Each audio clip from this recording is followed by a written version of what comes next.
Hey everyone, August is a busy time for us at GOA as it is for you, and so I'm doing a little multitasking. I'm gonna talk to you while I'm on a dog walk. This is my dog, Roxanne. Roxanne, say hi. She sees a squirrel. So my dog walk actually starts just a little bit down the street from my house. This is a little field meadow that my neighbor has. I'm walking through her property. She's very nice about it. And then we're gonna go to the cranberry bogs after this. This video message is about competency-based learning at GOA, what it is, why we're doing it, and what the plan is. And the first thing I want to say before I dive into the details of this is that this is a mode of learning that's already happening in many ways at GOA, and what our focus is for the next year or two is to really drill down on what's working in our classes and scale it. Do more of it, make sure it infuses everything we do, and make sure that students especially really understand what the work of competency-based learning is. So what I'm going to do is walk you through some basic information about it, and then I'm going to encourage you after this video message to ping me with any questions you have. So I'll talk to you soon.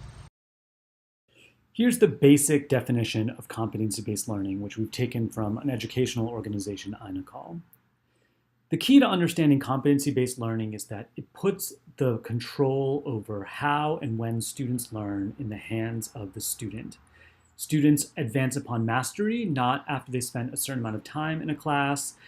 The assessments they do are meaningful and nuanced and are relevant to learning outside of school.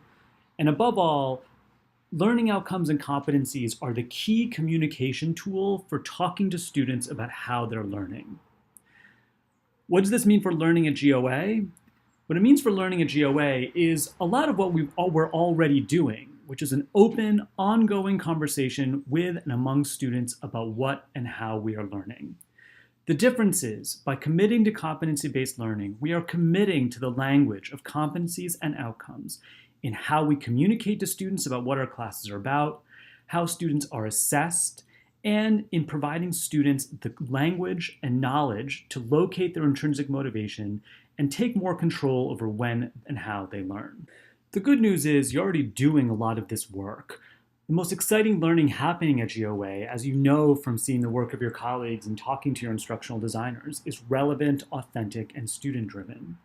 The pillars of competency-based learning are, in EduSpeak, that learning is transferable, meaning that students can take what they learn in a class and use it in other contexts, especially real-world contexts.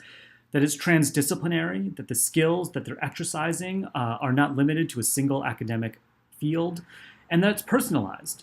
Pace, time, space, all those things are more under a student's control than in traditional learning environments.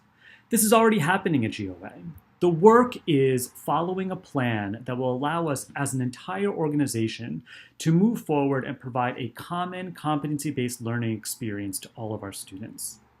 We spent the last year creating competencies and outcomes and aligning them to our outlines. This coming year, we're going to focus on a culture of transparency and feedback. Formative feedback and total transparency with students is essential to good competency-based learning. And then in 2018, 2019, we're really going to think differently about things like course architecture, pathways, choice, and different modes of assessment. So here we are at the cranberry bogs. It's really hot, as you can probably tell from Roxanne panting. Now that you have the overview of competency-based learning and kind of what the plan is at GOA, I want to talk a little bit about why we're focusing on feedback this year. Feedback is probably the most important work we do as teachers in terms of supporting student learning.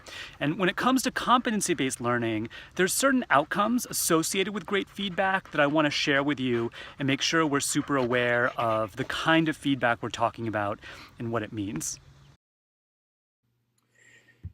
These are the outcomes that we're looking for from all of our courses in 2017, 2018, and it has a lot to do with being transparent with students about what we're trying to get them to do, and also making sure that our feedback practices are grounded in formative feedback, not necessarily summative feedback, and that we're using the language of the competencies and outcomes in rubrics and in our narrative feedback to students. Feedback is bigger, broader, and more important than grades. These are the average and median grades for GOA students in 2016-2017. As you can see, they're really high.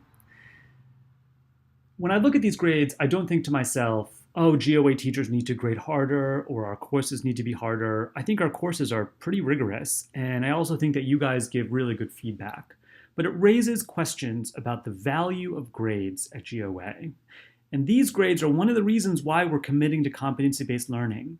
When we see this many students huddled together at one end of the grading spectrum, it raises some important questions.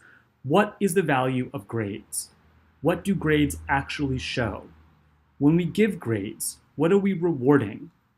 How are these grades helping us differentiate between what students are learning and what students are not learning? Really, what it comes down to is that grades are decreasing in their value and their meaning when it comes to learning in the world that our students are about to enter. We want to practice feedback in a way that lends meaning and weight to learning in process, meaning formative, as opposed to focusing on scores and rewards at the end of a process, meaning grades as a summative assessment.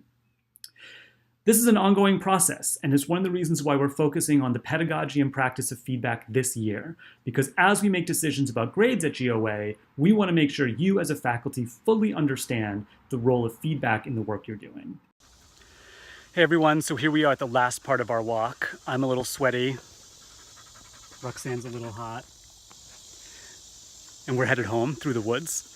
So after learning all of this, I hope that you are now thinking about where you are in this process. The goal of showing you this timeline was not for you to think, oh, I'm ahead or I'm behind.